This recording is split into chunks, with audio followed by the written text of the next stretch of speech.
Қайырлы күн балалар. Бүгін біз сіздермен шаруашылық салаларын орналастырудағы аумақтық факторлар туралы айтамыз. Жалпы шаруашылықты орналастырудағы факторларды біз үлкен екі топқа бөлсек болады. Олар дәстүрлі факторлар, немесе біз бұларды байырғы факторлар деп айтсақ болады.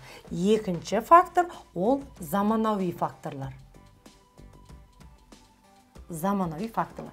Енді осы факторларды жеке-жеке жіктеп алайық. Сонымен бүгін жалпы біз сіздермен дәстүрлі факторлар туралы қарастырамыз.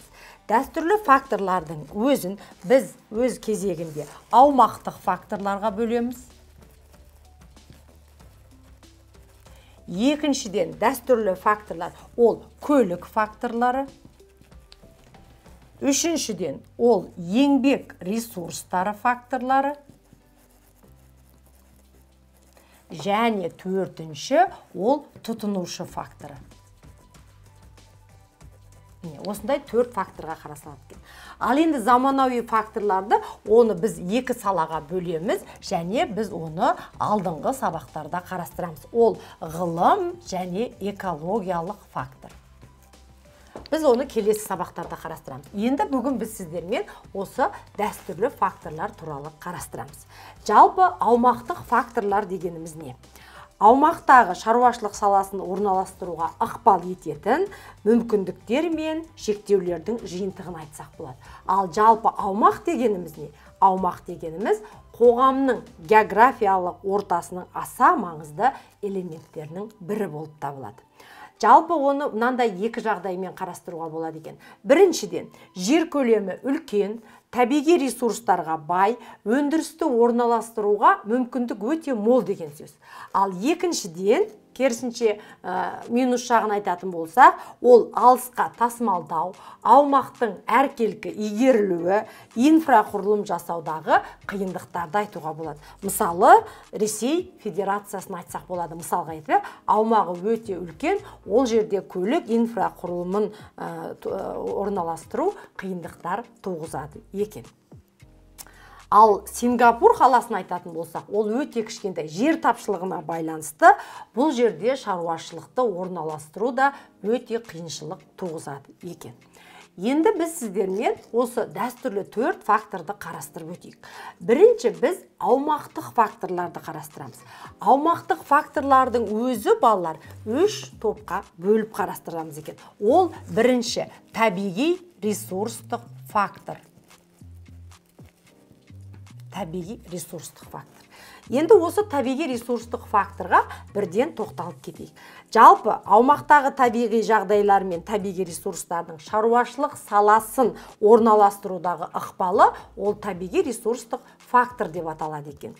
Жалпы табиғи ресурстық факторға ассоциация айтатын болсақ, индустрияландырудың бастапқы кезеңдерінде шаруашылықтың көптеген салаларының орналасуын анықтайды. Яғни индустрияландырудың бастапқы кезі деп тұр. Сол табиғи ресурсқа байланысты шаруашылық орналасады деп айтсақ болады. Ал ғылыми техникалық революция заманда бұл тәуелділік едәуір азайды. Яғни ғылыми техникалық революция заманда тек табиғи ресурстарға негізделіп шаруашылықтардың орналасуы азайды деп айтсақ болады. Табиғи ресурстық фактор ауыл шаруашылығы, тау-кен, рекреациялық шаруашылық, мамандану және орналасуын анықтайды. Және бұл фактор, яғни табиғи ресурстық фактор, шикізатты көп қажет ететін өнеркәсіп, соның ішінде мысалы жылу, энергетикалық, су энергетикалық, металлургия, химия, орман өнеркәсібі сияқты ресурстардың орналасуына елеулі роль атқарады екен. Бұл аумақтық дәстүрлі фактордың ішіндегі табиғи ресурстық фактор. Екінші аумақтық фактордың ішінде ол экономикалық, географиялық жағдай. Экономикалық, географиялық жағдай дегеніміз не? Яғни аумақтың экономикалық, географиялық орнының шаруашылықтың саласын орналасуға ықпалы деген сөз. Оны біз қолайлы экономикалық, географиялық жағдай және қолайсыз деп бөлсек болады. Ал орыс ғалымы Баранский егіжінің төрт түрін қарастырады. Мен сіздерге оны жазып кетейін. Олар бірінші орталық, Орталық дегеніміз, яғни дамудың жоғары деңгейі деген сөз бұл жерде. Екінші, ол теңіз маңы. Теңіз маңы. Бұл жерде халықаралық қатынастар жақсы дамиды. Үшінші, ол егіжінің көршілік түрі, яғни өндірістік байланыстар дамиды деген сөз. Және төртінші, ол шеткі экономикалық географиялық жағдай. Ал шеткі ол экономикалық дамуға тежеу көрсетеді екен. Яғни бұл жерде экономикалық даму баяу дамиды деген сөз. Енді жалпы осы экономикалық географиялық жағдай туралы айтатын болсақ, жалпы тарихи тұрғыдан алғанда өндірісті орналастыруда бізде орталық, теңіз маңы, көршілік осы үшеуі негізгі рөлді атқарады деп айтсақ болады. Мысалы, орталық бұл жақсы игерілген экономикалық даму деңгейі салыстырмалы түрде жоғары аумақтарды айтсақ болады. Ал енді көршілік дегенде, мысалы, көрші мемлекет жақсы дамитын болса, ол жерде ол фактор жақсы дамиды. Мысалы, біз Канаданың өндірісі туралы айтсақ болады, ол жаңа Америка құрама штаттарының кәсіпорындарымен көршілес орналасуы немесе бір тізбек құруы ол мемлекеттің жаңа экономикалық географиялық дамуына үлкен әсер етеді деп айтсақ болады.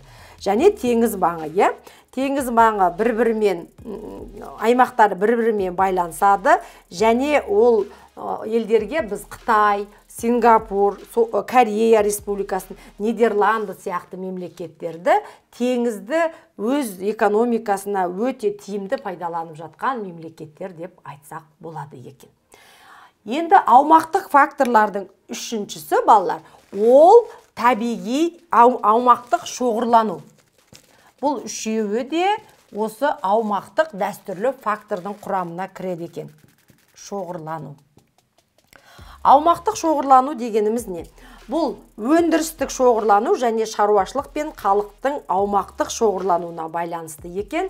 Және бұл жерде көбінесе жаңа ғылыми техникалық революция заманында жағалауда шағын орташа кәсіпорындардың салу арқылы өндірісті аумақты шашыратып орналасу дейді. Немесе аумаққа халықтың көп орналасуы, бір жерде өндіріс те көп, халық та көп болса, ол қоршаған табиғи ортаға қолайсыз жағдай туғызатыны белгісіз. Біліне, балалар, бұл аумақтық факторлар. Енді жалпы дәстүрлі факторлардың ішінде бұл тек біз аумақтық факторларды қарастырдық. Ол үшке бөлінеді екен, қайталап өтемін, ол табиғи ресурстық, экономикалық, географиялық және аумақтық шоғырлану.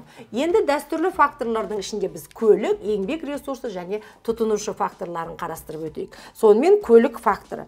Жалпы аумақтағы көлік жүйесі дамуының шаруашылық саласын орналастырудағы ықпалы екен. Енді бұл жалпы көлік факторы өндірістің дамуына өте үлкен рөл атқарады. Көлік қатынасының жаңа ғылыми техникалық революция заманында көлік революциясы немесе жалпы көлік құралдары жақсы жетілді деп айтуға болады. Дегенмен аумағы үлкен аймақтарда, мемлекеттерде бұл әлі үлкен мәселе болып табылады. Келесі еңбек ресурсы. Еңбек ресурсы ол аумақтағы еңбек ресурсы көрсеткіштерінің шаруашылық саласын орналастырудағы ықпалы деп айтсақ болады.